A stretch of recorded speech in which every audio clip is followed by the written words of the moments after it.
Bonsoir chers téléspectateurs de D-Sport TV, votre émission classe de sport 8e numéro ni ñu koy defee chaque 15 jours chaque jeudi noonu la ñu koy defee tey jàkk ñaari étudiants yi Demba Varor ak Malang Sané dañu am gan bu mag bi ñuy waxtaanee ci thème football yëpp te dañuy ñëw ci li nga xam ne mooy gestion de club bu ñu waxee gestion de club Demba dañuy dem seeti ki nga xam ne président de club la ki ñuy seeti Demba tey dama jox planeur bi à Demba Varor moom mu wax kan la ñuy seeti Demba nuyu naa la di la baalu ak tabaski bi. maa ngi lay fay Malang di la nuyu di nuyu téléspectateurs di sport yëpp di leen baalu ak bu baax a baax di leen wax déwénati waaw ni nga ko waxee nag tey ki ñuy suñu invité tey maanaam di président de club parce que li tax ñu bëgg ko gis tey dañoo constaté chaque fois gars yi naan suñu club yi nu ñuy doxee suñu club yi nu ñuy doxee suñu club yi xamuñu club yi nu ñuy doxee moo tax ñu dem gis koo xam ne maanaam président de club la yor na club yore ko division régionale ba première division yor na club di ko doxal mu ñëw première division ren bokk ci club yi nga xam ne bokk nañ ci locomotive championnat bi muy ban club di AJEL kuy président am Niambay. donc Mamadou Niambay mooy suñu professeur tey di wax ne nag amphithéâtre la Demba Varor Malang Sané ñooy étudiants yi professeur ñu ngi lay nuyu. merci Malang avant tout maa ngi leen di remercier déjà pour l'invitation di leen nuyu di leen dalal fii si Tëngéej c'est vraiment un plaisir tey recevoir leen fii pour war a waxtaan ak yéen donc da ngeen ne man maay professeur mais dama yaakaar ne yéen war a nekk professeur bi parce que avec expérience bi ngeen am dama leen seetaan à chaque fois au niveau des sports voilà en fait au niveau des sports di gis vraiment seen xarañte di gis seen expérience bi nga am si en fait si football bi mën naa ne tey da ngeen ma teg place professeur mais mënoon a nekk yéen. non yaa ñuy jàngal parce que domaine bi ñuy dem. yaa ñu ko gën a xam. ndax ñun géré wuñu club. waaw ñun géré wuñu club. ñu dañoo bëri wax rek. xam nga taxaw télé bi di wax naan club bi lii gars yi defuñ lii. gars yi defuñ lii yomb la. ñun foofu lañ ne. dëgg la nag dañoo bëgg maanaam.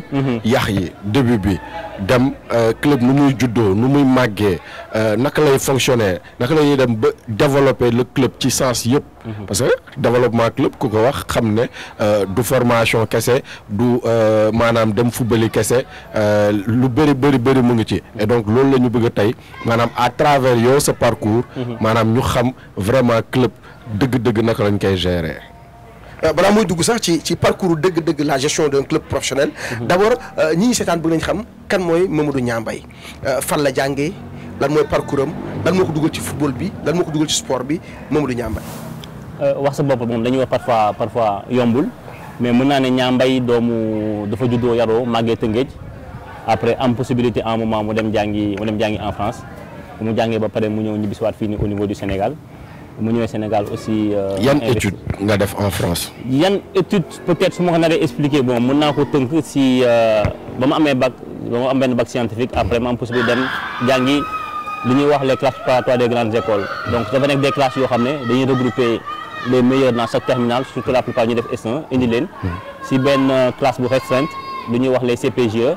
ça se fait au niveau des lycées. donc former leen pendant 2 ans pour ñu mën a intégrer ce qu'on appelle les grandes écoles d'ingénieurs. mooy pour nga balaa ngay def concours bi pour mën a dem. grande école d'ingénieur en fait c'est un peu généraliste. loo xam ne par exemple kii day génn dem def finance. kii génn dem def ingénieur kii génn dem def pilote. mën naa ne daal crème bi en France fa la ñuy génnee donc mooy les classes yi nga xam ne comme ay ñoom jaari saw yooyu la ñu doon def. yàlla dimbali ñu am chance intégrer ces classes préparatoires des grandes écoles.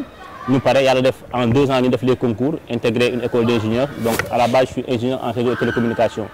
donc ba ma defee sama formation en ingénierie mais dama bëggoon des compétences managériales donc moo tax après ma defaat beneen formation ci benn école bu ñuy wax institut d'administration des entreprises en fait un diplôme en administration des entreprises en tout ce qui est management innovation donc ba ma paree loolu ci la am une petite expérience bi nga xam ne maa ngi ko amee OBS Orange Business Service en tant qu'ingénieur avant vente mais dama gis ne ba may liggéey au niveau d'Orange j'étais pas vraiment man quoi parce que dama à la base man je suis quelqu'un boo xam ne je suis quelqu'un de social en fait dama nekk quelqu'un koo xam dama bëgg ay yëngu-yëngu. tu partages donc soo mën a di tënk rek day métti.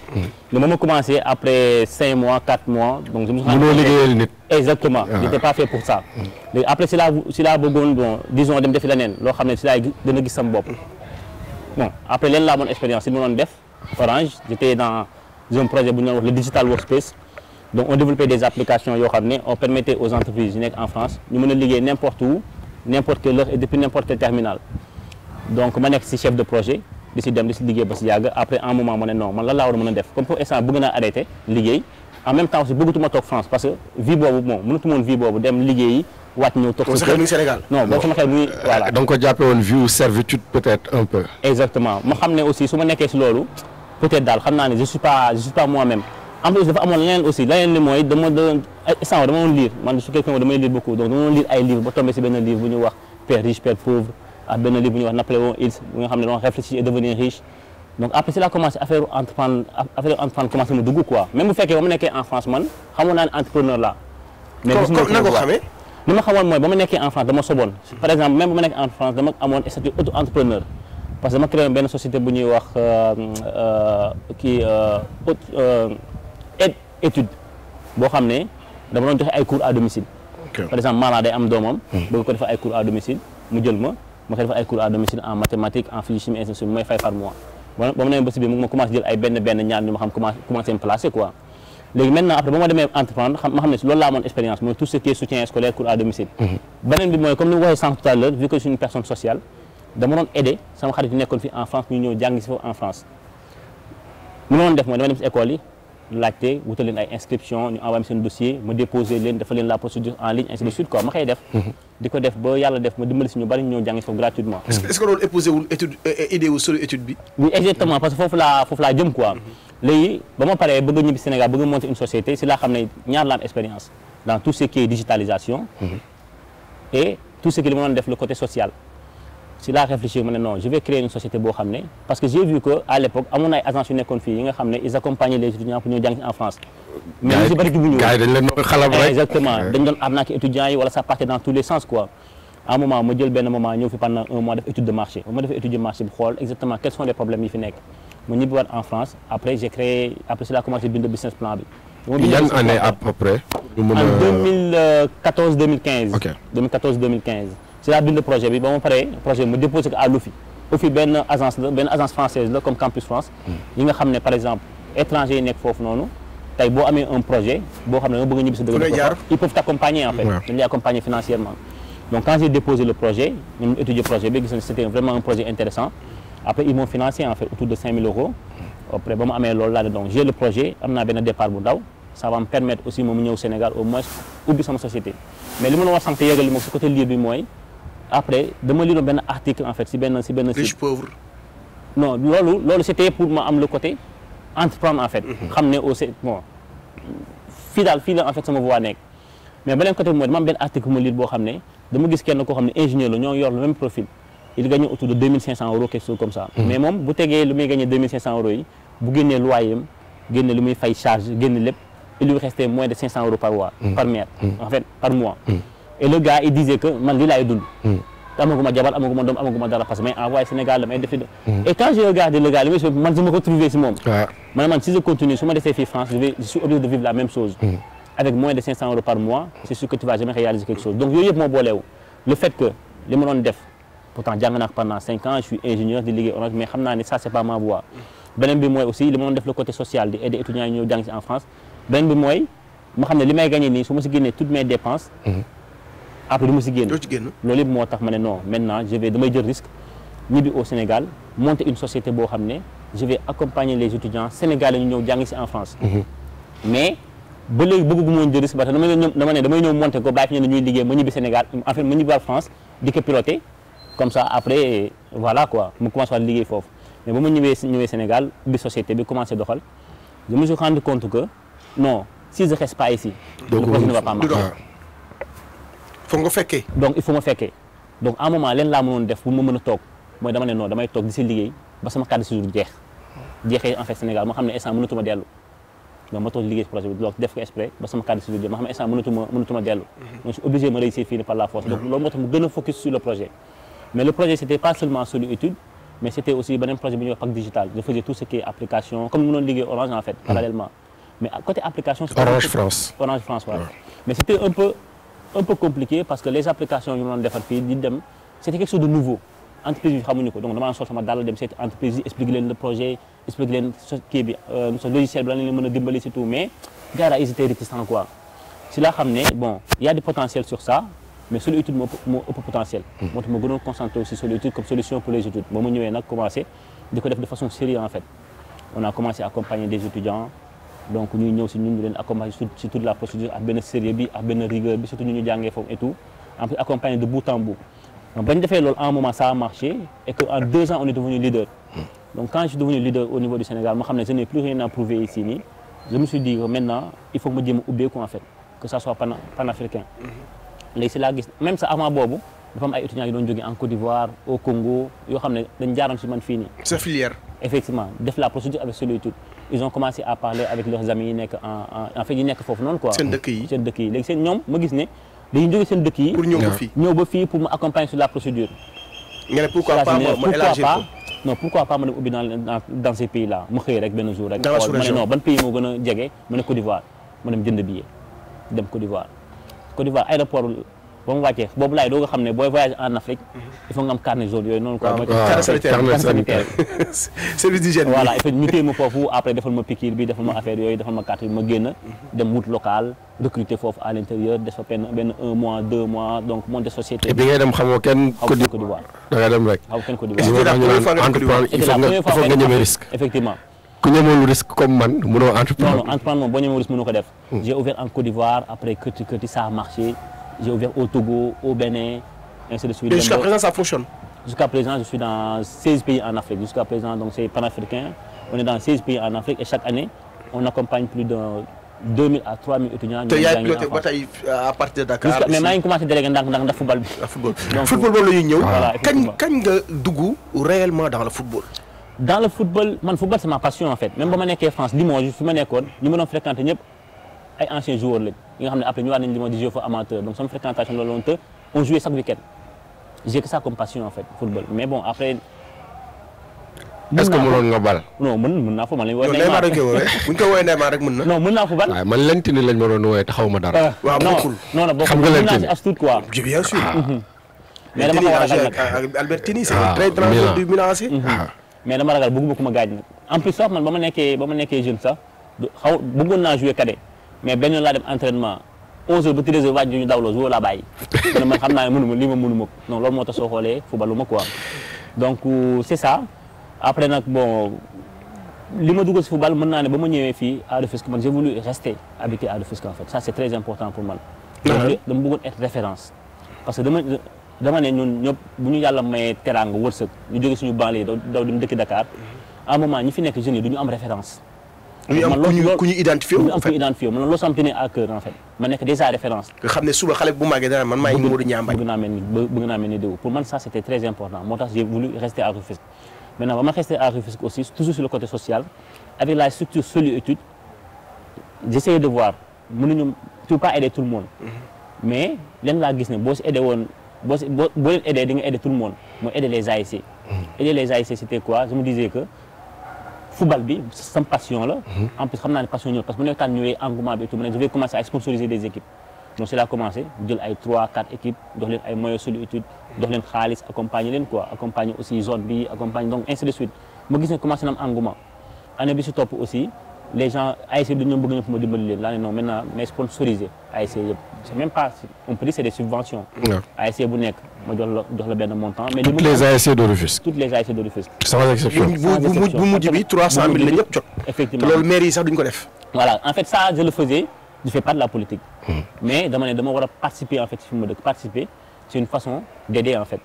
mais ba ma commencé loolu parallèlement aussi li ma gënoon intéressé foofu c'était pas l'argent que je donnais aux ASC mais je me disais que ASC bu nekk xool leen ki fa dàq jàng mu yóbbu ko gratuitement mu jàngi en France donc il faut toute la procédure accompagner surtout donc quand j'ai commencé ça yenn ASC di indi ñu tànn seen dossier yóbbu leen donc jusqu'à présent mënu ma wax combien de personnes lañu yóbbu à Rufisque ASC bu nekk ñu dem jàngi en France donc pour man loolu parce que aider les gens ce n'est pas dox leen xaalis en fait. non c'est de leur montrer ëllëg tënkee am ñu mel ni Niang Mbaye en fait. la voie en fait. donc pour ñëw si football bi parce que en fait bon la réponse était longue mais c'est pour wiiri pour ñëw. non c'est normal c'est important parce que nawetaan boobu mooy indi football bi parce que dañu bëggoon nawetaan.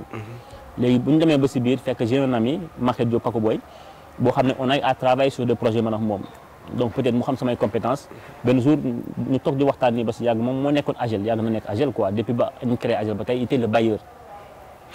non foofu dama bëgg ñu taxaw. parce que dafa am ñuy def amalgame. que ne ba nii te Makhète mooy président bi Niang du président man j'ai pas compris man. depuis que man ma xam AGEL. man Mamadou Niang Mbaye laa jàpp ne mooy président bi. nga ne AGEL da nga fa fekk Paco Boy comment nan la demee. waaw ba ma ñëwee Paco ñu toog di waxtaan mu ne ma après ñu waxtaan ba yegg si kii quoi yegg si affaire AGEL ñu waxtaan après mu nekk pourtant man affaire football bi dama am yeneen dama bëgg yeneen défi parce que instant bi franchement yàlla dimbali na ma j'ai réalisé beaucoup de choses te man bëgguma j'aime pas à chaque fois en fait il me faut des défis. bëggoon nekk ci routine bi quoi. non bëgg nekk ci routine. ci leneen lu bees man su ma jàllee si benn affaire ba defee dara may bëgg jàll si leneen quoi. bon commencé maa ngi doon commencé football parce que passion fa la nekk quoi. te xam naa ne mënu naa si apporter quelque chose donc on a discuté mu ne ma pourtant Agel ma ne pourtant ça peut m'intéresser on a discuté mu ne ma naa wax ak gars yi. il est parti gars yi mooy ñan gars yi mooy ñoom Samba Kor ñoom Dev ñoom Ousseynou Ndoye ñoom Badara. moment boobu kan moo nekkoon président bi. moment boobu Ousseynou Ndoye c'était le président. ok depuis qu'ils ont créé Agel Ousseynou Ndoye a été toujours le président d'Agel en fait. c'est autour de ay 2012 2013. 2014 Ousseynou Ndoye moo nekkoon président bi. parce que ñoom dañoo créé rek rapidement ñu dem finale régionale ak nationale. en 2 ans rek ñoom ñu jàll national quoi kii donc national lañu yàgg quoi après bon ba mu demee waxtaan ak ñoom après ñoom ñu woo ma réunion fii ci salle bi bon ma ñu toog ñu waxtaan après on a discuté. Après, il y a quelqu'un qui m'a posé une question, c'était la question la plus importante, muy Dev. En fait, c'est le directeur sportif. Il m'a dit, là, moi, le pousser en fait pour me rejoindre Agel. Que la passion. Parce qu'ils étaient un peu inquiets en fait. Parce que vu que c'est un jeune de rien du tout, excusez-moi. Voilà, c'est une famille donc pour nous, nous intégrer, peut-être ils sont un peu réticents. Mais quand j'ai dit ça, j'ai vu que non, après, ils étaient soulagés. Voilà, vraiment ils étaient soulagés parce que peut-être beaucoup de cette équipe nit ñëw indi xaalis wala indi seen moyen bëgg leen imposer quoi. Peut-être xamuñu ma. am na club yu bëri yoo xam ne amoon na problème genre yooyu noonu. Exactement ñoom xam naa loolu lañ doon bañ après ba ñu waxtaanee ñu waxtaan ku nekk posé ma ay questions on a automatiquement feeling bi jàll quoi. parce que man aussi je voulais voir ndax ñi may liggéey ni mën naa liggéey ñoom ça c'est très important. ñoom ba ñu waxtaanee loolu rek bu feeling bi jàll rek automatiquement ñu ne ñoom ils ont pas de soucis dañu ma war beneen réunion. Voilà beneen réunion deuxième réunion bi ñu woo ma. C'était vraiment restreint avec Samba Kor et Ousseynou Ndoye. On a discuté, nous avons les modalités, ainsi de suite. Et c'était quoi les modalités? Non, là, c'est confidentiel. Je ne dirais pas que c'est confidentiel, mais on n'est que deux. On n'est que deux bailleurs qui sont là. Il n'y a que moi et Marquette, on fait 50-50. C'est si simple que ça. Jusqu'à présent. Jusqu'à présent. Mais juridiquement, comment vous êtes parvenu à faire du 50-50? Mais à moi, juridiquement, quand je dis 50-50, c'est les finances. À moi, juridiquement, l'équipe amateur de Nekon, c'était une association en fait. Association, il n'y a pas de part. Mais il y a des sociétés. Voilà, effectivement. Mais avant, il y a des sociétés, parce que nous avons des sociétés. Quand il y a des sociétés. Je veux être précis sur date. Oui. Non, 2022, hein. 2022, parce que en 2021, 2020, 2021. Après Covid. Voilà, effectivement. Donc, en fait, après nous, association base, quoi. Donc, c'était seulement sur des paroles, quoi. Donc, on a décidé de maintenant que le club est doré, donc Marquette Li, Niali, après Li, club B. Donc, voilà. Donc, jusqu'à présent, 50-50, c'est Ousseynou qui était le président. Non, c'est Ousseynou qui était le président. Donc, 50-50, c'est les finances, en fait. C'est les finances. Parce que maintenant, il n'y a pas ça, en fait. Maintenant, on a des relations. Vous êtes affaires? Non, dépassé la Khalis. Maintenant, on a des relations dépassées la Khalis, quoi. Mais pour les finances, maintenant, on fait en tant que bailleur, quoi. Moi, je n'ai pas voulu compliquer les choses. Je gagne 50, ça ne me dérange pas, quoi. Donc, l'équipe de Nord demain, moi, je n'étais pas président. En fait. La première année, je n'étais pas président. Mais demain, je n'ai pas voulu spectateur. J'ai voulu amener mes fonds, mais aussi être acteur en fait. Parce que Paco est dans l'attitude. Quand on a discuté, Paco il me connaît, il connaît mes qualités. Aussi selon le moi, vraiment, je malgré que je ne suis pas le président, mais je suis avec nous. Question que je me pose, c'est quoi le souci? Pourquoi vous n'arrivez pas à du national Dem Ligue Pro? Ils m'ont dit ça, mais en gros, c'était les moyens. C'était les moyens de manière générale. Quand on parle de moyens, c'est un peu vague en fait. Donc, les moyens, déjà, je suis une personne ambitieuse en fait. Et je n'aime pas jouer le second rôle. Quand je viens, vraiment, je mets ce qu'il faut. Non, cette année. Ce qu'il faut, moi, mettre le chéquier sur la table. Exactement, c'est tout. Cette année, cette année, ce qu'on va faire, équipe de YEG. National, c'est pas compliqué. Tu viens, tu mets les moyens dans le YEG. Mettre les moyens man dafa vague. C'est de l'argent. Mettre les moyens c'est quoi? xam nga football. Football gars yi ñooy nekk fii di naan ay non kii am na 50 ans kii am na non. football xam nga lan la instant bi Paris Saint-Germain jël na champion. Ligue des champions. Ils ont mis les moyens. Peut-être jël na un peu de temps mais ils ont mis les moyens. non ils avaient mis les moyens. Ils avaient pas gagné. demuñu. waaw mais ba léegi y a les moyens qui sont waaw là. ba léegi non je veux dire boo tax ma bëgg nuance. Ils avaient mis les moyens avec les waaw, mais Messi, ils ont- les Neymar. waaw, Ils n'ont pas gagné. mais loolu moo yóbbu dayoo tey Paris. parce que Paris tey. mais lii gagné. lii yéegal. waaw foofu laa bëgg a ñëw. Waaw. xam nga quand je dis les moyens c'est vague. Waaw. mais quand tu parles des moyens dañuy yaakaar xaalis Xaalis poste bi. la. non mais c'est pas de l'argent. Loolu laa bëgg nag, waaw. moyen c'est les Organisation. ressources humaines c'est l'organisation. Voilà, c'est foofu laa bëgg nga ñëw. logistique. non mais non moyen c'est non moyen du xaalis bu doon xaalis rek non c'est pas en fait c'est pas de C'est l'argent. logistique. parce que quand on parle des moyens li ma leen wax mooy dama ne non maintenant il faut mettre les joueurs dans les conditions qu'il faut. dans les conditions qu'il faut bëggatuma samay joueurs suñuy joueurs dem di football ji di jël ay njaga njaay di non ma ne pas ko on va prendre en fait dañuy jënd bus. ça c'est la première condition mu ne ma ok y a pas de souci ñu jënd bus. agel am bus lu ñuy def dañuy wut siège. ñu wut siège yenn joueurs dañu leen héberger. dañuy wut ay moyens rafet les joueurs on va vraiment les mettre dans les conditions. lu fi nekk on va structurer le club. donc on a structuré le club de telle sorte que Comment vous avez structuré le club? mais xam nga c'est pas facile. Quand tu viens si ay nit ñoo xam ne dañu yàgg si benn affaire nekk si c'est une famille en fait parce que c'est un groupe d'amis. donc ñoo yàggoon yor seen affaire di ko doxal. kii di génne 100 francs kii di génne 1000 francs léegi yow nga ñëw ak beneen vision c'est pas du tout évident mais peut-être man atout bi ma wala peut-être qualité bi ma am mooy je peux dire que mën naa nekk ku nekk. parce que je sais wàcc sama niveau. ba nga xam ne nit ki foofu la nekk. je sais aussi yéegal sama niveau ba nit ki fu mu nekk en fait. ba toll ak ñoom. mais ba mu ñëwee dama bokk si ñoom mel ni ku nekk ak ñoom ay parce que loolu je pense moo facilité li yëpp quoi dama ñëw nekk ak ñoom wan leen ne non man ñëwuma parce que je veux être au-dessus. Tu l'as appris en prépa. exactement waaw. mais ngeen jógee amateur nekk pro.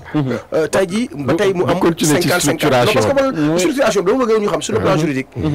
parce que aujourd'hui on veut savoir. qui est le président de AGEL. mais man je suis le président depuis longtemps. peut-être propriétaire nga bëgg a laaj transition bi laa bëgg xam propriétaire. Ousseynou non mais pourtant voilà national la amee national en fait ba ma ñëwee dama ne national j'étais pas président Ousseynou Ndoye moo nekkoon le président mais Ousseynou Ndoye ba mu ñëwee dama bàyyi l'attitude en fait. ma ñëw à sama façon de faire. ak aussi lu ma wax rek ñoom ñu d'accord ñu waxtaan parce que man je suis quelqu'un boo xam ne démarche inclusive laay am. ça dañuy waxtaanee man du ma quelqu'un buy imposer sama idée. damay ñëw yow loo xalaat diwloo xalaat ba ñu waxtaan ba am benn consensus ñu def loolu noonu lañ fonctionner en national mais Ousseynou Ndoye était le président. ba ñu def Ligue Pro. ba ñu yëg Ligue Pro ba ñu ñëwee Ligue Pro à un moment on a discuté avec Paco j'ai discuté avec Samba Kor j'ai discuté avec Ousseynou Ndoye c'est Ousseynou Ndoye qui est venu Ousseynou Ndoye moo ñëw gis na lettre de démission Ousseynou Ndoye kenn gisu ko à part man je suis le seul il m'a dit damay jël la présidence jox la ko à condition que yow nga nangu ko nekk. ça s'est passé comme ça parce que avant boobu sax mën nañu ne benn réunion lañ amoon réunion ba ñu waxtaanee bon y a un SG bi ne non franchement continuité bi il faut que kii nekk lii quoi man j'ai jamais demandé à être président. tu n'as jamais été demandeur. j'ai jamais demandé man je suis pas quelqu'un qui demande. yow tu étais venu comme un mécène pour aider le club. je suis venu pour apporter. pour indi rek sama contribution après expérience bi ma am ainsi de suite. mais ñoom ñoo dem ba ñu contribuer à l'essor du club. effectivement ba ñu waxtaanee après Ousseynou Ndoye a voulu démissionner donc ba ñu waxtaanee Ousseynou Ndoye a vu que j'avais le profil pour être président moom aussi il était vraiment content que je sois le président en fait. donc il m'a donné la présidence ma nekk président après commencé doxal mais loolu changé wu dara si sama façon ma doon fonctionner ñoom en même temps sax avant ma nekk président dès que bu ñu yéegee Ligue Pro pour ñëw si li nga doon poser question parce que xam nga tey quand t'es amateur nga yéeg Ligue Pro statut day changé. statut day changé. il y a l'association qui est la base. mais il y a aussi la société qui va porter l'association. pour répondre au cahier de charge. pour répondre au cahier de charge. donc ba mu ñëwee je peux dire man maa dem créer la société Solu Études enfin parce que pourquoi je dis Solu Études AGEL. AGEL de Rufisque en fait il y a la société AGEL de Rufisque SARL li nga xam ne ça n'a rien à voir avec l'association en fait AGEL. donc quand on a créé la société donc en tant que gérant man maay le gérant l'administrateur boobu sax nekk moom président au début donc man maay le gérant l'administrateur mais mën nañu ne sax yaa gën a am pouvoir que le président parce que c'est toi qui gères le club en fait. comme quoi tu peux être en même temps président et en même temps administrateur du club. et tu peux être président aussi et ne pas être administrateur du club vice versa. mais man bu ma ñëwee bon au début j'étais l'administrateur après def président donc en même temps maintenant je suis le président. du club et l'administrateur de la société AGEL de Rufisque. ça s'est passé comme ça. ok et AGEL de Rufisque wax nga ko c'est du 50-50 le financement. c'est du 50-50 le financement. donc instant bu ñu doon wax copropriété bu ñu doon wax propriété dañ naan copropriété la. non moi je dirais pas ça je dirais que AGEL c'est un groupe. ok moom ñun ñëpp la en fait. ok parce que ki si nekkoon depuis 2014 à 2020 mënoo ñëw ne da ngeen di say fonds mais non ñun ñëpp. waaw mais président ñun ñooy génne suñu xaalis mais ñun ñëpp. président on a vu que presque tous les clubs qui sont en Ligue Pro c'est des sociétés SA wala SARL. effectivement mais gis nañ ba jusqu'à présent yéen président yi yéenay génne seen poche alors que vous avez monté des sociétés par exemple boo demee Jaraaf société la Jaraaf SARL wala SA. mais chez Sec qu'on voit. boo demee Tëngéej c'est Babacar Ndiaye qu'on voit boo demee AGEL ñu wax ko ñu bañ ko wax. Ndiambay la ñuy gis. est-ce que modèle économique boobu modèle bu viable la wala modèle boo xam ne mën na yóbbu club bi dans des horizons un peu plus. man je dirais que d'après li ma jàng sama expérience modèle boobu baaxul. parce que man je me suis rendu compte que ba ma ñëwee en national on a dépensé énormément d'argent et suñu poste. à peu près je pense qu'on était à moins de 100 millions jege woon na 100 millions. en national amateur jege woon na 100 millions parce qu'on a vraiment mis les moyens et soo xoolee année boobu lañu dem jusqu'en demi-finale Coupe du Sénégal. parce que année boobu moo gën a may courage sax parce que année boobu c'est là où on a joué avec Génération Foot fii Tëngéej gagné ko si lañ joué TFC gagné ko. si laa xam ne il y a pas une très grande différence entre même équipe amateur ak équipe pro. Il y a que les palmarès lañ leen ëpp. Exactement et les conditions qui changent parce que bu ñu ñëwee on avait vraiment les conditions d'une équipe pro bu ñu ñëwee gagné leen ba dem demi-finale Casa te bu ñu joué woon Casa c'est sûr que dañuy dem ba finale. et c'est là où loolu moom gën a jox kii bi quoi mais le problème mooy. j'ai vu que market mënoon génne ak man. mais à un moment aussi xam naa loolu mënul wéy parce que gis na football poste mënu ko gérer. ah bon. effectivement loolu mënul nekk c'est-à-dire c'est en fait li ma la wax modèle économique yi nekk fii nii au niveau du Sénégal club yëpp il y a deux modèles souvent la plupart mën nañu ne deux. il y a les équipes traditionnelles ñi nga xam ne c'est des mécènes et la plupart c'est des mécènes politiciens en fait ñoom ñooy génne seen poste joxe wala les académies comme Génération Foot wala en fait comme DSC. man ba ma ñëwee jàngat bi ma am bu commencé affaire bi commencé ma dugg mooy je me suis posé la question avant AGEL avant TFC il y avait qui ici à Rufisque il y avait Yaakaar il y avait Saltigué il y avait Sporting.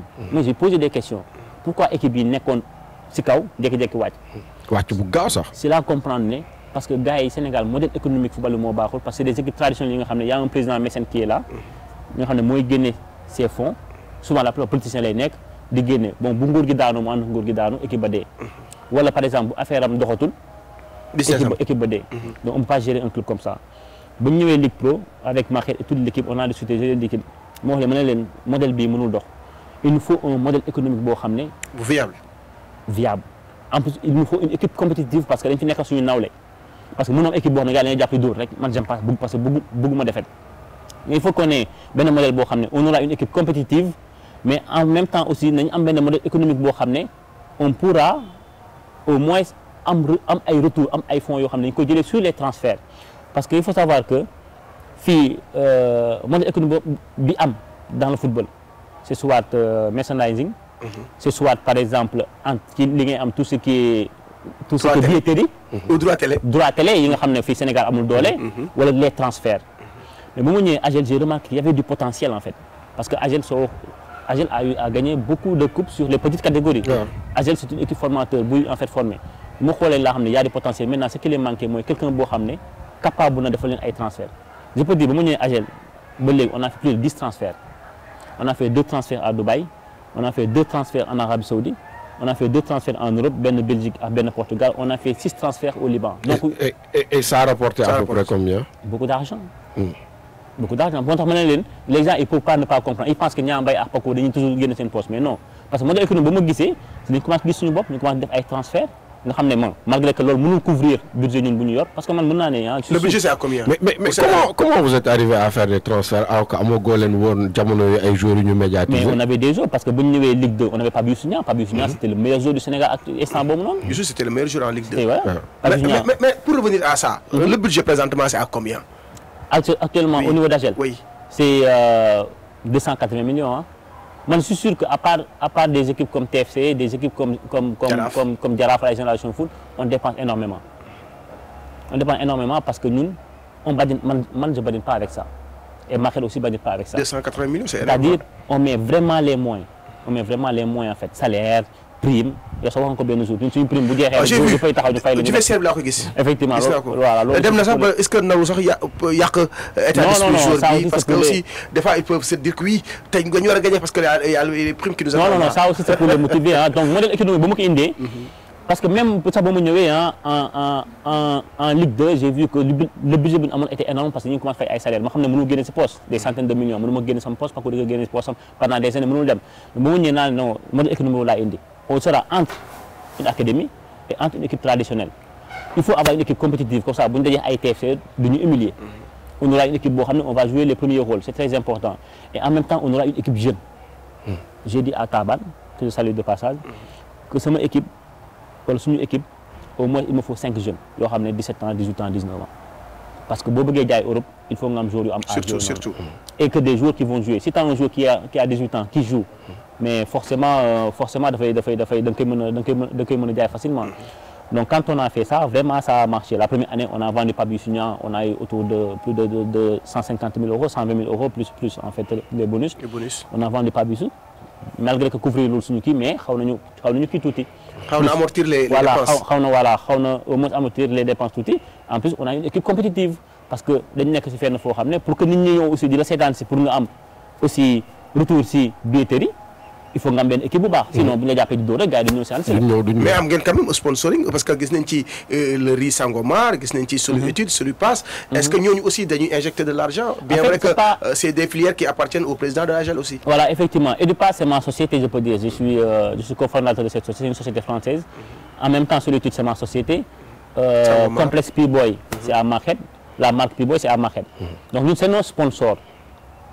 Donc, à vrai dire, demaguñu wuti ay sponsors mais on a nos sponsors on s'est dit pourquoi pas ne pas mettre nos entreprises comme en fait sponsor donc amuñu xaalis bu jógee sponsor parce que c'est les mêmes personnes en fait donc là boo xoolee loolu ça n'a pas de sens quoi. Donc mais on compte vraiment aller chercher des sponsors mais modèle économique bu ñu ko defee je t'ai dit qu'on a eu 10 transferts yoo xam ne là après année suivante si lañ jaay Ibrahima Ba au niveau du Portugal. Après voilà ainsi de suite on a vendu deux joueurs de 18 ans au niveau de Al Taoun au niveau de l'Arabie Saoudite 6 joueurs à Liban. Là ça nous permet vraiment de parce que man son objectif mooy def de telle sorte que parce que tey mën naa fi kon am ngeen link nag. juddu barki démb. alhamdulilah yàlla mu ngi.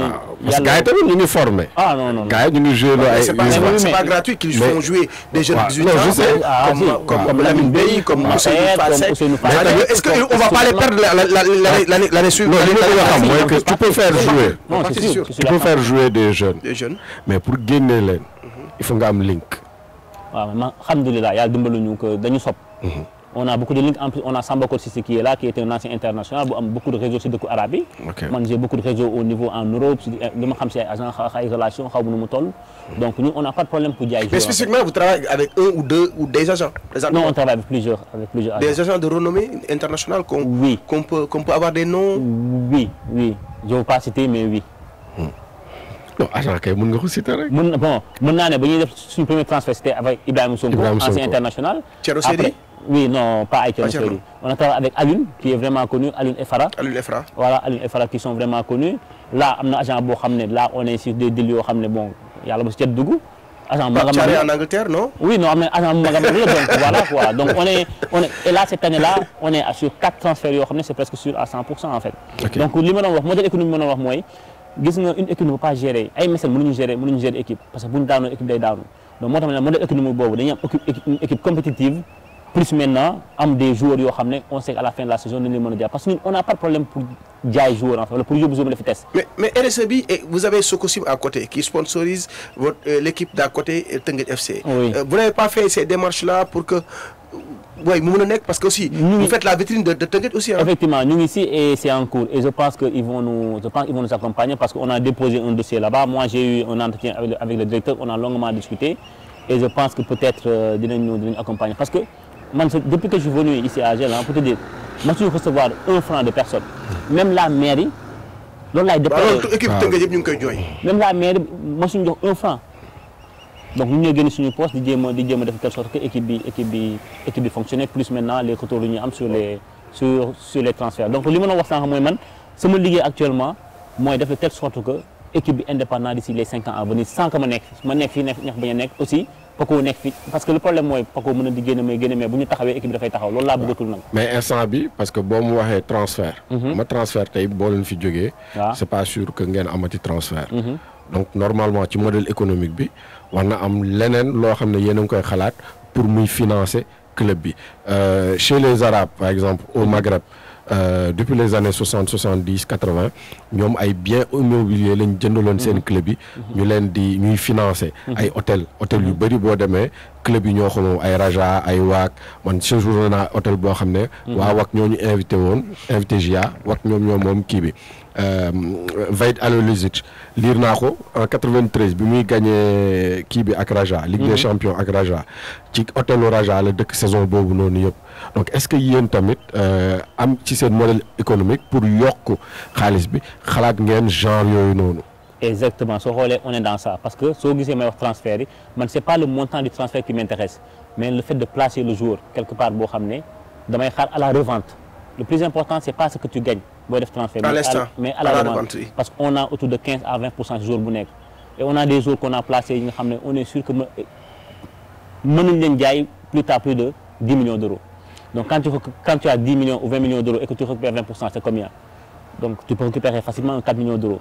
Donc d'ici les 5 ans à venir, li ma wax transférer c'est de placer minimum une centaine de joueurs. Ça sera rentable. Je suis sûr que sur des centaines de joueurs, na am minimum 5 à 10 joueurs yoo xam ne am naa si à la revente. Ces fonds-là, ça va me permettre à faire quoi? À faire exactement ce que vous êtes en train de dire. Am ay bus yu daw yoo xam ne ce qu'on va récupérer là-bas dinañ permettre ñu gérer équipe bi. Am des biens immobiliers yoo xam ne on va louer, on sait que équipe bi dafay pérenne en fait. Donc on est en fait dans ça. Et pour ça, il faut que nous placer le maximum de joueurs pour xaar à la revente. Maintenant comme pour revenir sur le modèle économique am nañ tout ce qui est billetterie am nañ aussi maillots yi ñuy jaay mais xam nañ ne loolu sax rapporte pas au niveau du Sénégal non par exemple mais nit ñi leen koy jëwee aussi voilà non amaguñu boutique mais bon après il faut savoir que ñun on est une équipe jeune on a fait que soo xoolee on a fait que 3 ans en Ligue Pro donc tout ça c'est des choses yoo xam ne après dina ñëw. président bi ngay ñëw di dugg ci conseil d'administration AGEL ba yàlla dogal nga nekk président. nga nekk ndaw parce que lépp nee nañ léegi xale moo koy def. waaw est-ce que sa xel demoon na pour nga ne xaaral tiens j'ai trouvé ici Jaraaf Cheikh Seck mi ngi fa j'ai trouvé ici Tëngéej Babacar Ndiaye mi ngi fa. ma dem seet leen ma taataan ñoom seen i conseils ak modèle bi nga xam ne dañuy liggéey pour xam man fa laa war a teg sama tànk est-ce que ça vous est venu à l'esprit? Ah bah je l'ai fait parce que man je peux dire que mon premier conseil c'est Babacar Ndiaye on a de très bons rapports Babacar Ndiaye man lépp lu ma war a def rek souvent la plupart dama koy woo waxtaan ak moom donc on discute beaucoup damay conseiller su ma war a def li ne ko lii ak lii mais mu fekkee sax bon ñoo nekk ci kii dafay am na benn rivalité bi am mais franchement moom c'est quelqu'un qui me conseille beaucoup parce que j'avais besoin de ça il y a des gens comme Pape Sidi yoo xam ne je les appelle voilà di leen laaj ay conseils donc man noonu lay fonctionner souvent la plupart j'appelle ñu bari tey am na ci bari ñoo xam ne rencontré naa j'ai rencontré Augustin j'ai rencontré Ablaye Fall j'ai rencontré Djibi Wade j'ai rencontré tout le monde en fait parce que je suis jeune peut-être comme les gens le disent peut-être j'ai pas beaucoup d'expérience mais au moins ces gens-là parfois ils mettent sur certaines choses quoi donc je suis quelqu'un vraiment d'ouvert. tey jii AGEL am na bus buy daw AGEL am na club compétitif tey jii AGEL bëgg a nekk club modèle club moderne tey jii est-ce que yaa ngi xalaat dans l'avenir ñu am benn ay hectares yoo xam ne AGEL dina fa mën a am terrain boppam pour mën a fa def ses séances d'entraînement. Effectivement on avait pensé à ça et ñu ngi ci des projets comme ça mais xam nañ ne ay hectares soo ko bëggee mën a toog am ci environnement. Rufisque fii nii mënatuñu fi am ay hectares assiette foncière bi maye ko. maye ko donc bu ñu bëggee ay hectares fu ñu génnem ci àll bi. mais il faut savoir que équipe dafa am identité bi c'est les Rufisquois en fait. tey boo jëlee benn équipe boo ko délocaliser rek après un moment ça va vraiment créer un problème parce que Tëngéej dootuñu sentir seen bopp. Maintenant ce que je suis en train de faire j'ai remarqué qu'il y a beaucoup de terrains en fait qui appartient à des ASC yi nga xam ne dañu nekk à Rufisque donc je suis en train maa ngi nekk di dox ci benn projet boo xam ne on fait une collaboration avec les ASC de telle sorte que ASC bu am terrain am ñoo ñëw defal ko synthétique defal ko ba mu rafet def des constructions à côté. moom mu ci gis boppam. mu ci que ça soit gagnant-gagnant y aura parce que on pourra en même temps toujours sur le modèle sur le modèle économique nga xam ne sax Jaraaf ils l'ont fait. Ça te permet retour yi ngay am. sur les en fait sur location bi ça te permet nga mën a maintenir sa équipe. de même en fait en même temps aussi parallèlement ASC bi dina si am benn pourcentage moo ko moom en plus ASC bi ak comme ñu fa def dañu mën a am ay kii yoo xam ne ay heures yoo xam ne ñoom ñoo fay entraîner plus maintenant AGEL le chaque matin mën na fay entraîner mën na fay parfois di jouer ay match d'entraînement ñu ngi si. et exactement xanaa weccit boobu mooy mën a subvenir au masse salariale parce que moo déggee Tëngéej ñu nekk à 16 millions Jaraaf ñu nekk à 19 17 millions vous êtes à combien de masse salariale? Nous on est à 12 millions. Nous 12 millions. parce que sax dañoo bàyyi ay jours ñu dem moo tax ñu nekk à 12 millions. soo leen bàyyiwul woon mu dem ñaata ngeen non bu ñu leen bàyyiwoon mënoon a dem jusqu'à 14 millions je peux dire en fait. staff technique compris. Staff technique compris parce que man quand je suis venu quand j'ai échangé avec Maxet je lui ai dit que dañu trouvé benn bande d'amis boo xam ne c'est une famille boo xam ne yàgg nañu liggéey si équipe bi di ci génne seen 1000 francs di ci génne seen 2000 francs ñun bu ñu ñëwee en tant que bailleur aussi ñoom déjà waratuñu génne seen xaalis mais pour man dañu war a nekk des salariés. C'est très important parce que koo bàyyi loolu liggéeyam am na si ñoo xam ne ils sont à 100% AGEL la ñuy liggéey donc mënoo leen bàyyi noonu ñoom ñuy def bénévolat moo tax man bu mu ñëwee à AGEL on paye tout le monde dirigeant tout le monde ñëpp am salaire. amul bénévolat. en fait amul bénévolat on paye tout le monde ñëpp am salaire moo xam ne tous les 5 ñu ko salaire yoo xam ne def nañ ci émission ak Cheikh Mbacké Thiam suma jour Cheikh Mbacké salaire yoo xam ne c'est en temps normal wala c'est des salaires saisonniers parce que am na club yoo xam ne ils payent les joueurs première journée dernière journée après amatul salaire effectivement am ñoo xam ne ils payent toute l'année durée contrat bi yéen nan ngeen di fayee non ñun on paye franchement je peux dire saison sportive la ñu fay quoi par exemple avant muy commencer buñ duggee hivernal rek on commence à payer maintenant bu championnat bi jeexee après ñu foofu équipe ba loolu la ñuy def mais quand même li nga wax ñun ñu ngi ciy xalaat na et j'en ai même parlé avec staff bi de telle sorte que 2 mois yooyu ça coûte rien vraiment ñu leen mën accompagner parce que boo amee benn joueur tey muy am salaire pendant 10 mois 2 mois amul salaire ça c'est pas bon en fait waaw ku wax équipe professionnelle wax tamit public yéen bi ngeen di ñëw AGEL fekk ngeen fi Teungueth FC di gagner wax nga ko sànq mooy boo bëggee am public tamit gars yi di la topp il faut ngay gagner Teungueth di gagner am public yéen est-ce que yéen a ngi liggéey tamit ba am ci seen base affective bu ngand boo xam ne chaque match à domicile guichet fermé ngeen di bëgg a dem si ñun mën naa ne vraiment dañu am benn public boo xam ne sax soxla ñu woon liggéey si parce que pourquoi parce que AGEL ossature AGEL les joueurs ñëpp c'est des Rufisquois la plupart ba ñëwee en national donc boo xoolee joueur bu nekk benn ASC la dëkk donc ASC buy football si ñoom ñëppay ñëw seetaan seen joueur ça c'était la première chose beneen bi mooy dirigeant yëpp c'est des Rufisquois ba pare man j'ai insisté pour que ñu jël un entraîneur Rufisquois ñu jël un entraîneur Rufisquois Taban bi nga xam ne avec l'ASC Lébou yi aussi ñoo dañuy ñëw di kii plus man aussi je suis de Rufisque de Dangu donc su may football chaque match su may football dañu fay garder minimum 3 à 4 quarts yoo xam ne dañuy ñëw plus aussi market bi nga xam ne dafa nekk Darou Rahman ba pare nekk vers HLM donc moom aussi dem benn public yoo xam ne day ñëw donc ñun naturellement bu ñu ñëwee rek dañu am benn public en plus aussi le fait que chaque année j'aide les ASC donc ñoom dañu may bëgg aider en retour waaw donc moo tax facilement xam nga mën nga am loolu mais souvent public da ngay soxla mu am benn identité base affective waaw mu nekk parce que li nga wax ni bon joueur bi mën na fi jógee dem est-ce que waa ASC boobu dinañ continuer di ñëw donc est-ce que vous avez une politique vraiment pour créer une identité du supporter de AGEL parce que dama koy wax c'est pas anodin tey que ngeen jouer ñaari match ak Teungueth avant match normalement ak derby boobu noonu mu war a am tension mais vous êtes parvenu à ce que durant ces 2 matchs là amul tension amoon na li ñuy xaar ci maanaam affiche mooy supporters yi supporter la première à la 90e minute damay faral di wax Malang Teungueth FC ñu ngi def saison bu bonne ren mais boo gisee seet waxuma tout le public nag tout le stade mais pratiquement ñi nga xam ne ñoom ñooy ñëw stade di supporter Aller Rio de la première à la 90e minute dañuy supporter et loolu yombul fii championnat Sénégal parce qu'on est beaucoup plus spectateur que supporter est-ce que moo tax may laaj est-ce que vraiment vous avez une politique pour travailler là-dessus effectivement parce que loolu ñu ngi ci déjà sax am na ñu doon si liggéey ñi nga xam ne depuis ba ñu nekkee national ñun lañ commencé am ay supporters yoo xam ne benn base affective la ñoo xam ne comme ni ma la waxee ñii fii leen dëkk ñoom ñoo dajale woon def benn comité supporter bu ñuy wax Aller AGEL et jusqu'à présent Aller AGEL boobu noonu chaque année rek dañuy gën a am ñeneen ñoo xam dañuy ñëw dooleeku si en fait et je pense que ñu ngi si liggéey et li nga doon wax côté boobu noonu entre TFC ak AGEL man ak le président Babacar Ndiaye on a énormément travaillé pour que violence bañ a am amoon na ay tensions yu bari nag yoo xam ne feeñul mais on a fait de telle sorte que nit ñi xam ne c'est pour en fait c'est pour le football rufisquois on n'est pas des ennemis TFC AGEL dañuy football après ñu ànd mu jeex en fait mu jeex moo tax soo xoolee le premier match man dama jaay match boobu noonu j'ai même fait des tournées au niveau de certains plateaux pour wax ci match boobu imagine on a récupéré 8 millions de recettes match boobu 8 millions de recettes parce qu'on a fait la pub en même temps avec le président Babacar Ndiaye on a discuté avec nos supporters de telle sorte que violence doit am en fait match bi avant muy démarrer j'ai appelé le président Babacar Ndiaye nañ dem ñu nuyu supporters nañ dem ñu démarrer ñu def kii bi quoi ñu def et moom aussi mu def témoignage bu rafet mu nee na Babacar Ndiaye mooy Ñambay Ñambay mooy Babacar Ndiaye et que loolu dafa apaiser lu bëri ci li nga xam ne mooy choc bi et c'est sincère parce que et c'est sincère parce que on discute il me conseille souvent bu gisee benn affaire baaxul dama ne jeune frère lii baaxul man su ma gisee loo xam ne dafay xaw a ñaaw dama koy wax parfois su ñoom suñu supporter def dara moo ma ne ma tel supporter def na man aussi parfois ma gis loo ma ne que lii quoi et je pense qu'on a ces relations là yi nga xam ne c'est en fait c'est vraiment important mais est-ce que ça vous trace pas l'idée de discuter avec la mairie et la Ligue Pro dans l'avenir ñu am ay matchs yoo xam ne dañuy jouer en diurne et en semi-nocturne AGEL joué Teungueth FC joué pour la ville de Rufisque et pour la beauté du football. Oui, je pense que ça peut être possible, hein. Je pense que ça peut être possible. est-ce que ragaluñ mu wàññi seen billetterie. waaw ñoom ñoo ciy gagné je pense parce que suñ ko defee peut-être loolu aussi mën na wàññi billetterie parce que tey ñi waroon seetaan si AGEL.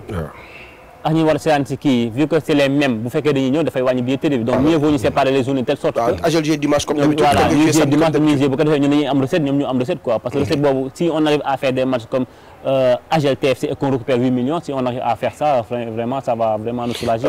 C'est-à-dire l'avenir de AGEL les 5 prochaines années.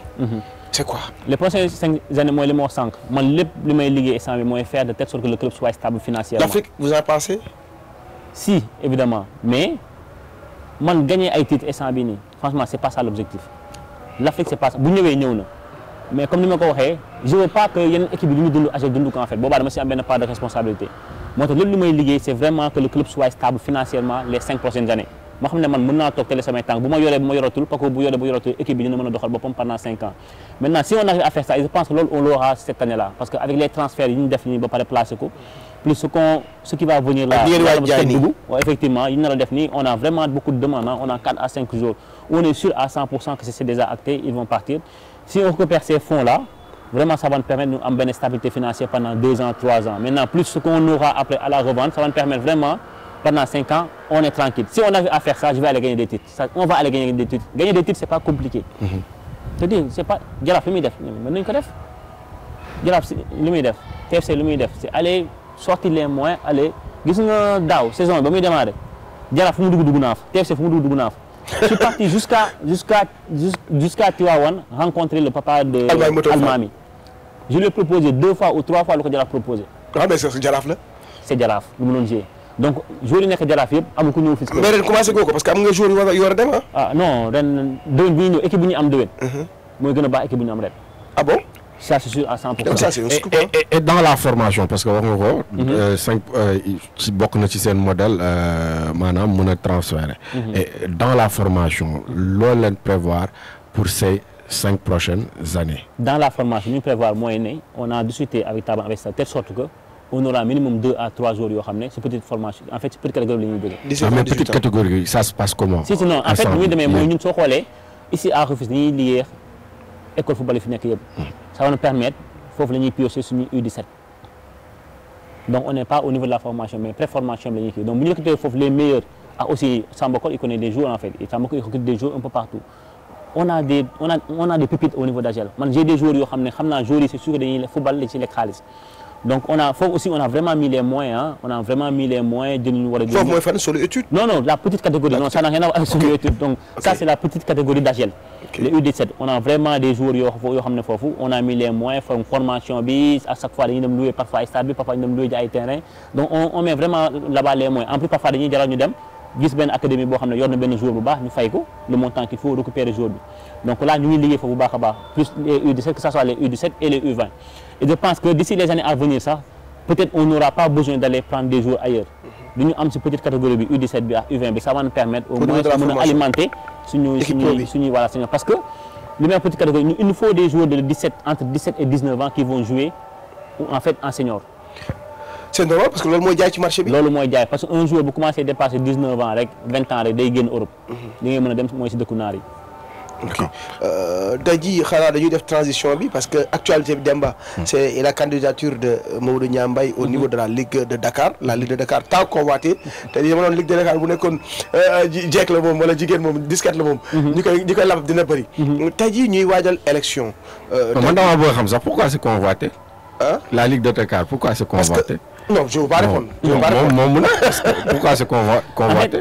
Il faut savoir que la Ligue de Dakar du ñu bokk la wax naa ko keroog si benn émission ma def nee naa leen Ligue de Dakar du ambition personnelle man xëccuma ay poste man je le dis la Ligue de Dakar a plus besoin que man ma soxla je suis sûr parce que dama koy wax ñu si bari ñi nekk football bi peut-être ñi xëccoo wala yooyu peut-être seen avenir mu ngi seen ginnaaw man sama avenir mu ngi si kanam c'est-à-dire man su ma ñëwee Ligue de Dakar je suis obligé ma liggéey sinon damay rey sama bopp. Homme de défi nga. Voilà effectivement c'est juste que Ligue de Dakar défi la boo xam ne il y a des clubs qui sont à Rufisque ak yu nekk Dakar man je me suis posé la question pourquoi parce que dama am petite catégorie AGEL yoo xam ne on a du mal à compétir alors que damay fay ay coach damay joxe transport. parallèlement on a un club bon sport étude lay def boo xam ne c'est madame moo nekk la présidente. au niveau des papiers plus Diop bi nga xam ne mooy am conflit d'intérêt. Non, même pas parce que madame est dans la formation en fait. Donc à un moment moom ak Diop Diop Daaru ba ñu waxtaanee ils ont vu que c'est quelque chose boo xam ne plus quelque chose boo xam ne mën nañu ko faire mais ça sera vraiment différent en fait. Sport étude la ñuy def quoi avec un terrain on fera comme Génération Foot ou comme Jambar mais de façon beaucoup plus moderne en fait on peut dire. Donc ça c'est de toute façon ça. Mais vous accompagnez quand même parce que madame fu mu nekk li mu dugg. Oui non de toute façon c'est moi qui est derrière man maa leen accompagner. Mais boobu c'est seulement ñi nekk foofu noonu ñii di mën a di jàng. Les footballeurs yi ñuy formé foofu ñu mën di jàng. En même temps wut métier. nga xam ne avec Solu étude bu amee 18 ans wala 17 ans bu amee bac automatiquement dañuy am benn passerelle mu dem France et bu demee France pour dem jàngi foofu automatiquement dina am benn 6 mois boo xam ne il pourra faire des tests un peu partout en fait en Europe. Maintenant bu amee benn équipe bu ko jël mu continuer bu amul benn équipe bu ko jëlul mu continuer jàngam. Et pour revenir à la Ligue de Dakar. Voilà donc pour revenir à la Ligue de Dakar donc ambition personnelle donc dama am petite catégorie au niveau de solitude di ñuy fay foofu noonu di fay entraîneur et que aussi on a aussi au niveau d'AGEL mais on n'arrive pas à compétir en fait. Donc moi quand je posais la question à un moment je m'en discute seulement un ami il m'a expliqué tous les problèmes de la Ligue de Dakar en fait man à un moment au début je voulais venir accompagner. Et c'était quoi ces problèmes? Non mais ces problèmes mooy on n'arrive pas à jouer. Ces problèmes mooy. wax ñu loolu de ñoom nee nañ joue mais il joue pas assez. Non mais non. waaw bu nee il joue pas assez. C'est le français je vous apprends rien. waaw mais yow maanaam est-ce que mën nga comprendre compétition peut-être du commencer mois de mai. si ñoo xam ne commencé nañu entraîner depuis le mois de novembre. Ça n'a pas de sens. noo mën a comprendre aussi nga jiite benn affaire et que vous n'arrivez même pas à faire di def ay réunions ne fii la toll fii lañu war a commencer fii la toll. Comment pouvez ngeen mën a xam fan ngeen jëm. Effectivement comment pouvez comprendre aussi benn personne moom mooy gérer ligue bi en fait c'est-à-dire pour revenir à ça man bañ ma waxee pour ma nekk ay président de Dakar à la base je voulais venir accompagner xool avec sama structure. mais amoo doon ñoom ñu ngi doon copter pour nga ñëw. Oui à la base je voulais venir accompagner vraiment ñëw vraiment accompagner quoi mais man j'ai eu à échanger plusieurs fois avec le président Malick Thiam pour savoir vraiment quels sont les problèmes de la Ligue de Dakar mais bu ma waxee les problèmes sont énormes. Foofu problème yi pour nga gérer ko mais c'est pas quelque chose bu ñu ñëw gérer du jour au lendemain moo tax ñi xëccoo Ligue de Dakar dama xamul ne ndax réellement ils savent vraiment les problèmes de la Ligue de Dakar. mais ñi xëccoo Ligue de Dakar kenn ki il était à la fédération muy Jo Samba xam na Ligue de Dakar parce que dirigeant de club la il est le dirigeant de Jafas. keneen ki c'est le vice-président muy Abdoulaye Cissé. donc ñoom xam nañ Ligue de Dakar. ki xamul Ligue de Dakar kañ. mooy yow mi nga xam ne xam nga problème yi nekk foofu. war nga bëgg fa dugg et paraît-il que am nga 11 axes yoo xam ne peut-être di nga ko définir. pour éclairer la lanterne des Dakarois. Effectivement xam nga man pour ne pas revenir sur les candidats yi fi nekk. man j'ai échangé avec le président Malick Thiam il m'a dit tous les problèmes yi nga xam ne Ligue de Dakar loolu la am. donc après les présidents de club sont venus me dire que vraiment on pense que mën nañ la jiital pour au moins ñu changer xar-xaru kanam Ligue de Dakar donc ñu ma jiitalee man aussi du ma nit koo xam ne dañu may wax benn affaire rek mu ñëw engagé aussi mais non je suis pas comme ça. J'ai expliqué sama background tout à l'heure def loolu moo gën a métti gérer Ligue de Dakar en fait. J'ai pris mon temps je suis parti tu sais avant may nekk président de la Ligue de Dakar j'ai rencontré tout le monde j'ai rencontré Augustin. Lapsus révélateur. Oui nee na avant may nekk président de la Ligue de Dakar. de Dakar candidat à la présidence de la Ligue de Dakar mais inchallah dina am ça va me inchallah. Donc j'ai rencontré révélateur. Effectivement j'ai rencontré le président Augustin pour waxtaan ak moom demander ay conseils hein. J'ai demandé des conseils, j'ai rencontré le président Madi, j'ai rencontré le président Ablaye Fall, j'ai longuement échangé avec le président Djibi Wade, j'ai longuement échangé j'ai échangé tout le monde, avec tout le monde, je ne vais pas citer tout le monde, mais tout le monde, Nes Football bi j'ai échangé avec tout le monde pour xool ñoom lan lañ xalaat en fait. seen idée. lan mooy seen idée pour mën a si doog ñëw lancer bu ma xalaatee ñoom seen idée vraiment j'ai eu que des retours positifs. En plus aussi j'ai regardé les profils qui sont là. Comprendre pour xool peut-être mën nañ ñëw ainsi de suite. mais pour man mën naa ne peut-être ñooñu doyuñu ma. tey un président Babacar Ndiaye tey bu ñëwoon ne ma dafa bëgg ne président de la Ligue de Dakar man maa njëkk a ñëw ànd ak moom mën naa citer ay beaucoup de présidents. ñu ànd jege parce que effectivement il y a quelque chose qui est là jëlee nañ benn affaire un point A yóbbu ko d'un point B. moom tamit mi ngi bëgg a Ligue Pro de. Effectivement il faut pas que ça soit des intérêts personnels. man j'ai dit que football passion moom si dugal en fait. et dama yaakaar ne peut-être Ligue de Dakar war nañu mën a changer xar-xaru kanam bi en fait et que ça doit être. Il faut que le système bi change système bi fi amoon il faut quand j'ai rencontré le président Malick Thiam xam nga lan la ma wax il m'a dit que ñi ma fal bu ma leen falee laa leen gëj a gis c'est-à-dire moom il gère seul il gère la finance ba ma demee bureau dama fekk moom moo doon def programmation yi di woote ay terrain def on peut pas gérer un club comme ça parce que moom aussi. waaw moom tamit c'est un passionné hein. non c'est un passionné il faut le rendre hommage. Aliou moom c'est vraiment quelqu'un qu'on doit vraiment tirer les chapeaux. tey bien vrai que on décrit la Ligue de Dakar. mais il a été vraiment c'est ouvrière de la Ligue de Dakar. effectivement man ba ma discuter dama xaw a yërëm sax parce que li mu vivre bu la ko waxee mais attends c'est parce que dafa ñëw former benn équipe boo xam ne ñëpp dem seetaan ko mu nekk moom rek te moom li ma gisee bañkat la en fait. peut-être loolu moo tax sax mu nekk si def alalam di si këti di def parce que nee na ma même les districts yi nga xam ne ñoom la jëloon ñuy def yenn relais yi dafa dem ba moom moo ko nanguwaat di ko def parce que defuñu ko woon nu mu waree. donc parlant des districts tey jii nga dëkk Tëngéej kenn mënu la dissocier de Tëngéej. tey jii fan nga toll ci liggéey bi ak les clubs qui sont à Rufisque parce que bàyyi sa weewu tànk wolof yi ñoo koy wax je sais pas wolof. je peux dire que ba avant may gën a dem faneen sa club bi nekk à Rufisque laa njëkk a rencontré waxtaan ak ñoom. J'ai rencontré tout le monde waxtaan ak ñoom et je pense que am naa seen soutien à 100%. Je peux dire à Rufisque fii nii mën naa gëm ne j'aurai 95% des voix. Si j'arrive pas à avoir les 95% en fait des voix à Rufisque c'est pas la peine de may fal président de la Ligue de Dakar. parce que mënu ma dëkk Tëngéej dëkk fee ñoom di dimbali équipe bu nekk liggéey fii amul ku ma si dimbaliwul loo xam ne xaajuma bay xalaat poste en fait ñii may naa leen ay moyens ñii subventionné naa leen ñii accompagné la parce que dama koy def ma ko pour xaar dara mais si man j'ai tout fait pour ñoom en plus ñu ñëw ñu xam samay compétence xam sama jaar-jaar xam ne fan laa mën a jëlee léegi yóbbu ko faneen et que ñoom accompagné ñu ma voté luñ ma mais lan laa wuti waa Dakar ils ont pas besoin ñu may voté. léegi foo bëgg a yóbbu ligue bi exactement. et noo ko fas yéene yóbbu foofu. c'est-à-dire ni ma fu ma bëgg a yóbbu ligue bi c'est-à-dire du ma ne man fu ma bëgg a yóbbu mais équipe lañ en fait. tey su ma nee équipe ñi nekk sama ginnaaw ñoo ku si ne mënoon nekk président de la ligue quand on parle de Youssou il a tout fait de Oslo. quand on parle de Songane en fait c'est des gens yi nga xam ne vraiment ils ont tout fait donc équipe la boo xam ne dañuy liggéey si benn c'est pour ça qu'on a dañu jël benn programme liggéey ko tey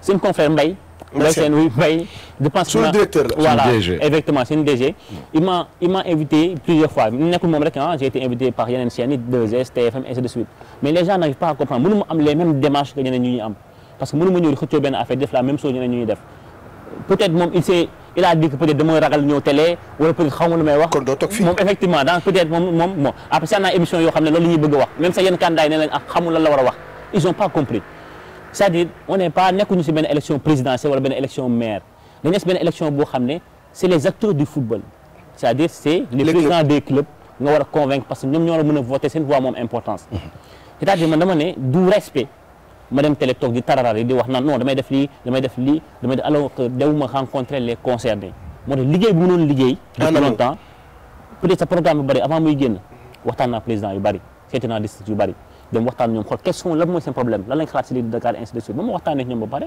mais c'est la tënk sa benn programme boo xam ne c'est sur 11 axes wan ko ñuy seetaan effectivement sur 11 axes yoo xam ne je pense que je suis le seul à le faire il faut pas après gars yi di ko copier donc sur 11 axes yoo xam ne lii laa bëgg a def au niveau bind ko teg ko dem nag commencer maintenant dem rencontrer les présidents di leen ko jox ñoom ñu koy lire.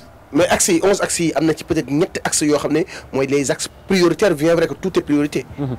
bi gën a njiit déjà mooy buñ la dénkee. avant muy démarrer. da ngay woo ñu la dénk nga waxtaan ak ñoom boo demee ba mi-saison ñu defaat réunion wala ne leen fii leen toll. di def évaluation nga def bilan évaluation. loolu mooy axe bi njëkk. axe bi njëkk mën naa ne mën nañu ko tënk si loolu évaluation. beneen axe bi mooy li nga xam ne moom lañ gën a soxla mooy équipe yi mën a compétir en fait mooy li ma waxoon rek. la compétition des jeunes. mënuñu toog di xaar ne xaar au niveau de la fédération. ñu jox ñu subvention Malick Thiam quand je lui ai demandé il m'a dit que 15 millions laa jot fédération 12 millions addu que moom. c'est vrai. comment on peut gérer une ligue avec 3 millions c'est pas possible. donc ne di wax ne du ma dem xaari ay subvention di jóge fédération moo mën a doxal ligue bi li may def mooy non. je dirais pas parce que gars yi dañ naan non booy bi dafa am ay moyens moo tax ñu bëgg a jox mais c'est pas ça man waxuma ne j'ai les moyens c'est pour man ak ma famille. mais quand on parle des moyens mooy des pexe. waaw pexe ay des pexe solutions. moom laa doon laaj sànq. effectivement ay pexe indi ay sponsors yoo xam ne ils vont accompagner la ligue. Ville de Dakar de bu mënee accompagner basket bii. war fa mën a bàyyi football bi loolu rek je pense c'est un exemple. de telle sorte que ñun on sera indépendant financièrement l'indépendance financière moo ñu tax ñun ba ñu defee suñu calcul.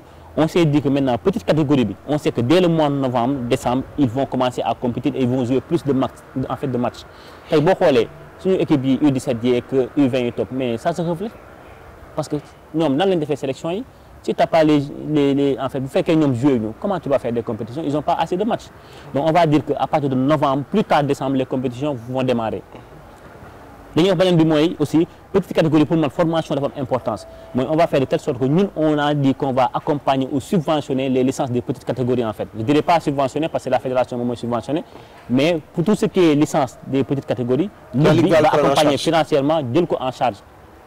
Pour club aussi, il y a un club aussi, vous avez une équipe qui a Dakar, ou des tournois de montée, mais nous pouvons accompagner financièrement. L'autre aussi, comme Coupe Carabao, nous qu'on arrive à avoir la Coupe de la Ligue de Dakar, nous avons une Coupe Youssou Ndour, nous avons une Coupe Diou, nous avons une Coupe Sonatel, nous avons une Coupe Solu-Études, ainsi de suite. Ça sera sponsorisé. J'ai mis des chiffres et ça a été calculé en disant que pour gagner la Coupe de la Ligue de Dakar, mais ça sera avec les amateurs parce que nous avons une équipe AGEL et TFC, avec équipe Ligue Pro et l'équipe amateur. Les amateurs, à partir du national, du régional, pour gagner, tu as 10 millions. Mais là aussi, ça va avoir importance. 10 millions, les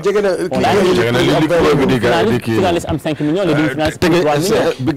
Est-ce que là, le 10 millions? Effectivement, mais en fait, le football, il faut donc, on veut digitaliser le programme. Les gars, ils ont une candidat, ils ont une expérience parce que chaque année, ils ont des l'économie. Mais non, nous dépassons une fois dans la programmation, des feuilles de bide. On a les outils. C'est-à-dire c'est le savoir-faire, mon importance. Si je veux avoir une information sur les statuts de la Ligue, mais on a bien savoir-faire en 2 secondes gelé, ça c'est pas de l'expérience. Mais on a l'expérience, moi savoir-faire.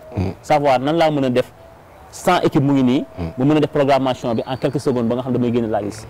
Et ñun loolu et justement, ci digitalisation boobu parce que ci ce parcours sank man je le savais pas. Exactement. Yaa ngi mooy wax ba wax que ne ci loolu nga doon liggéey Orange France.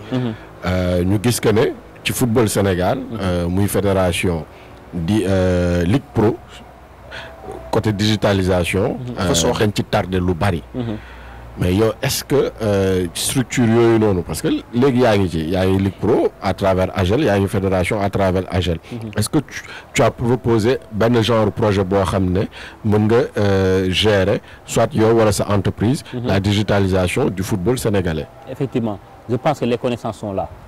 Ça, il n'y a pas de problème.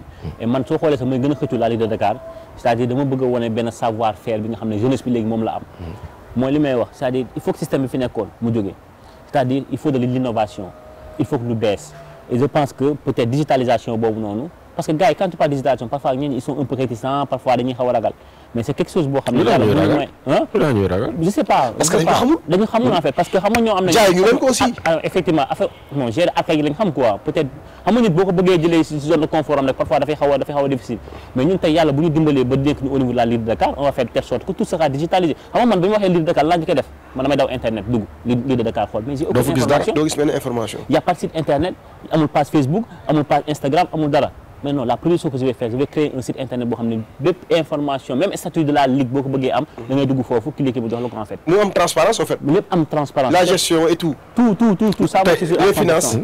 Mais le nerf de la guerre loolu la mooy en fait les finances, il faut que finance bi am. Imagine tey normalement fi nga toog nii boo bëggoon am bureau Ligue bii nii. mooy bureau sortant bi. da nga ko war a am. mais mënoo ko am instant bi. Parce que xam nga sunu consoeur Amina Dieng elle est membre du COMEX de la Ligue de Dakar. Je la salue de passage. di ko ñaanal moom aussi parce que elle est candidate ci football féminin bi yàlla defal ko jàmm lim ci bëgg yàlla may ko ko. Effectivement donc pour revenir si démbal mu wax par rapport à la digitalisation ak la finance ba ma ñëwee au niveau d'AGEL li ma njëkk a créé xam nga équipe yu bari fii fin d'année boo leen nee ñaata nga génn sax xamuñu ko. J'ai créé une application telle sorte man bu ma toog nii mën naa jël sama téléphone génneel tout ce qu'on a dépensé au niveau d'AGEL. nii. Ah bon? waaw mën naa la génne tout ce qu'on a dépensé. Ah ñu bëgg nañ ko xam. ak dépense à 4 journées de la fin. ak dépense bu nekk xam nga la moo tax. J'ai créé une application boo xam ne de telle sorte que AGEL lépp lu ñu dépensé de A à Z voilà l'application lépp lu ñu dépensé. voilà AGEL. lépp lu ñu dépensé gisoo lépp lu ñu dépensé loo ma laaj mën naa la ko génneel comment lépp lu ñu dépensé tey boo jëndee mbuusu ndox sax. boo ñëwee si application bi xam nga tel jour. jëndal la mbuusu ndox donc mu ngi nekk si telle commission. bu ko defee man fin d'année quand je fais un bilan automatiquement en quelques clics ma génne ma defal ma bilan bi avec les intelligences en fait artificielles IA automatiquement quand j'ai créé mon application je prends juste les données def ko mu génne ma lépp donc AGEL fin d'année man mën naa la wax ne les salaires.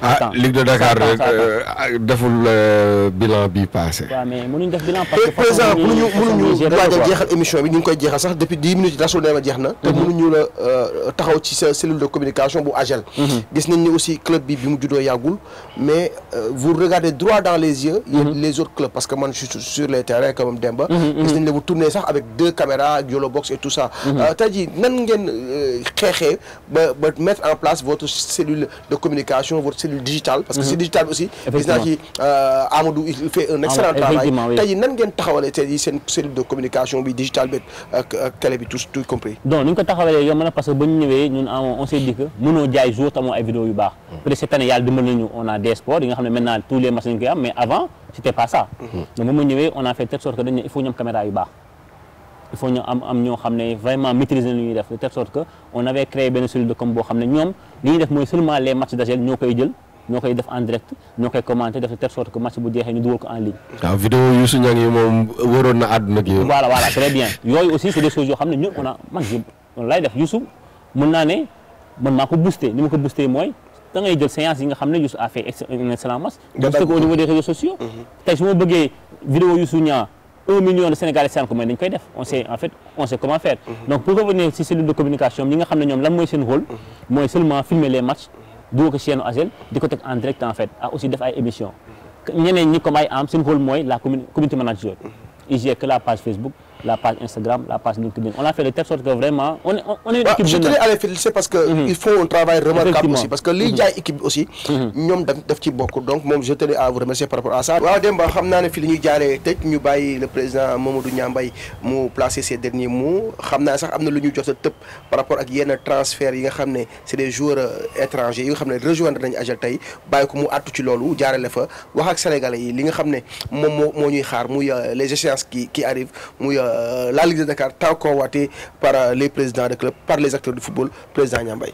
waaw par rapport à transfert yi ngay wax sànq ñoom André Krul et tout ça international ça c'est quelque chose boo xam ne ñun on le fait pour vendre l'image du club en fait parce que xam nañ ne loo gis image la donc moo tax man j'ai tenu vraiment à recruter André Krul mu ñëw au moins ñu ne de toute façon ça je l'ai pas fait seulement pour AGEL mais pour le championnat sénégalais le fait que les gens à l'international parlent de en fait André Krul qui vient au niveau du Sénégal et qui joue au niveau de la Ligue je pense que ça c'est vraiment quelque chose et impact bi ñun sax xamuñu ko au niveau de Hollande boo demee les gens ne parlent que de ça man j'ai été invité par l'ambassadrice 2 fois elle a même voulu venir ñëw seetaan en fait suñu match on a recruté aussi Sada aussi ki nga xam ne kii la voilà à Belge tout ça on le fait vraiment pour vendre l'image d'AGEL déjà avant tout et aussi l'image voilà du football sénégalais et je pense que on est dans ça comme on est des passionnés et on a envie que les choses marchent en fait donc déjà di leen remercier vraiment c'était une émission vraiment intéressante donc waxtaan nañ xam nañ ne bon peut-être lu ñagas si wax ji ñu xam ne ñun la lu si rafet aussi xam na la ko Sénégal bi waxee noonu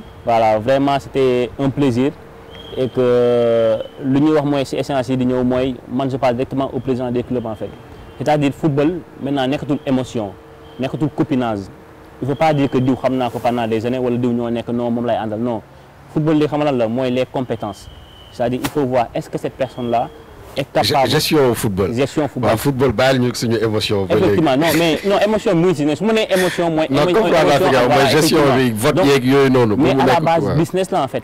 parce que football quand on parle des joueurs bi ñuy transférer ay milliards nekkatul loo xam ne ay fo la donc denk na foo xam ne nekk na loo xam ne instant bi ni ku nekk mën na si gis boppam. et je pense que ñun si loolu la ñuy liggéey et on a envie que les choses marchent en fait donc dañuy tendre suñu main à tous les présidents des clubs à tous les acteurs. pour ne leen ñun ay ndaw lañ en fait il faut pas que les gens disent que on a fait 4 ans on a fait 5 ans on n'a pas beaucoup d'expérience on n'a pas 20 ans c'est pas ça le plus important en fait le plus important mooy xool est-ce que la personne a les compétences pour jëlee lii d'un point A yóbbu ko d'un point B di leen remercier ñun aussi vous êtes en train de faire un travail formidable man je peux dire que sama lu bari li may jàng ci sport laa koy jàngee parce que seen émission yi amul benn bu ma ci raté en fait et à travers vos émissions aussi maa ngi ci jàng lu bari donc di leen remercier di aussi nuyu seen président Bakary di aussi nuyuwaat seen directeur Mbaye Sène merci beaucoup. Merci président Mamadou Niambay merci à Demba Varor lii moo nekkoon 8e numéro classe de sport di votre magazine bi am par 15 jours ñuy dalal li nga xam ne ñooy acteur football bi ñun ñu nekk étudiants yi ñoom ñi nga xam ne ñoom la ñuy dalal ñu nekk ñi nga xam ne ñoo suñu professeur ci amphithéâtre bi tey ki ñu dalaloon mooy Mamadou Niambay président de AGEL moom aussi nekk candidat à la Ligue de Dakar di ko ñaanal suñu borom bu nekkee mooy li gën ci moom oui bu nekkee mooy li gën ci football bi président de club bi dégg nañ ko yàlla na ko yàlla jox pour l'intérêt du football sénégalais on se donne rendez-vous très prochainement sur Desport TV.